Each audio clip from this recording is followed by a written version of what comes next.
Apocalypse, chapitre 8. Quand l'agneau ouvrit le septième sceau, il y eut dans le ciel un silence d'environ une demi-heure. Puis je vis les 7 anges qui se tiennent devant Dieu. 7 trompettes leur furent données. Un autre ange vint. Il se plaça vers l'autel, tenant un encensoir d'or.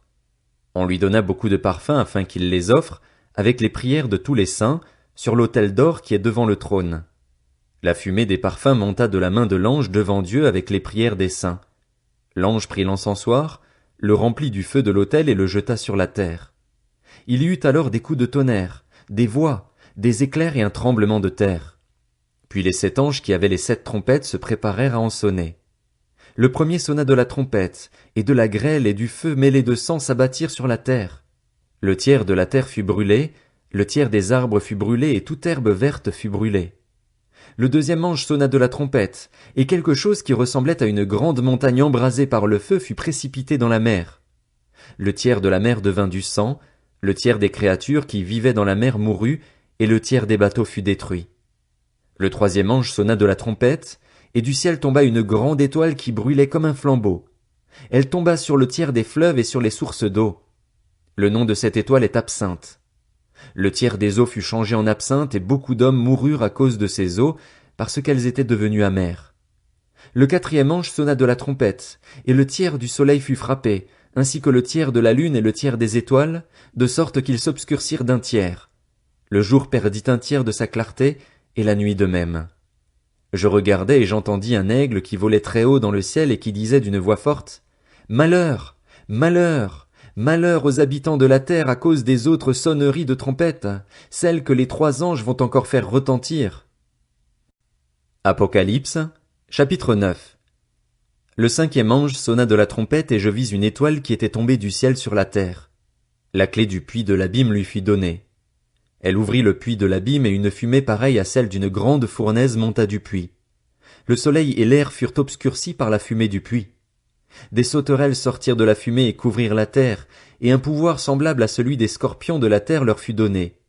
Elles reçurent l'ordre de ne pas faire de mal à l'herbe de la terre, ni à aucune verdure, ni à aucun arbre, mais seulement aux hommes qui n'avaient pas l'empreinte de Dieu sur le front. Il leur fut permis, non de les tuer, mais de les tourmenter pendant 5 mois. Le tourment qu'elles causaient était comme celui causé par le scorpion quand il pique un homme.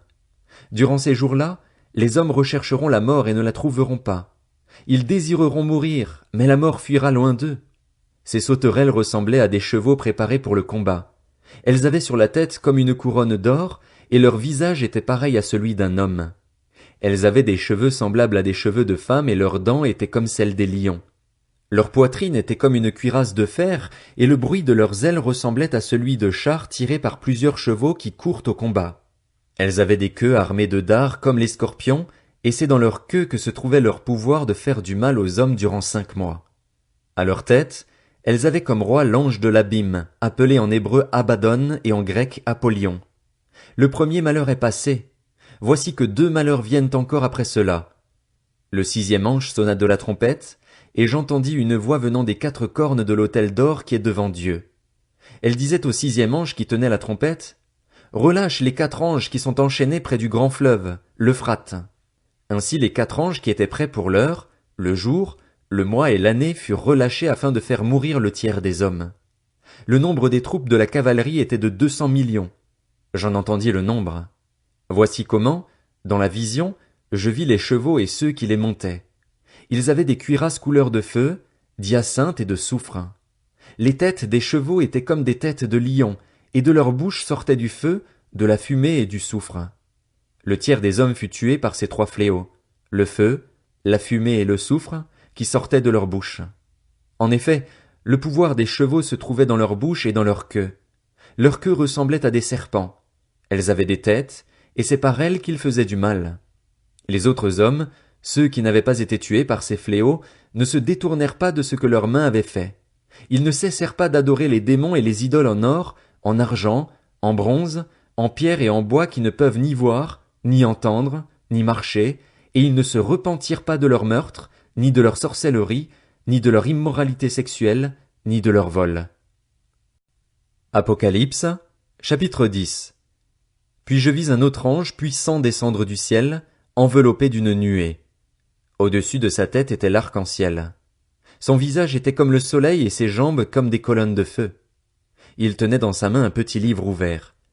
Il posa son pied droit sur la mer et son pied gauche sur la terre, et il cria d'une voix forte, comme un lion qui rugit. Quand il eut crié, les 7 tonnerres firent entendre leur voix. Quand les 7 tonnerres eurent fini de parler, j'allais écrire, mais j'entendis du ciel une voix qui disait, Marque du sceau du secret ce qu'ont dit les 7 tonnerres, ne l'écris pas.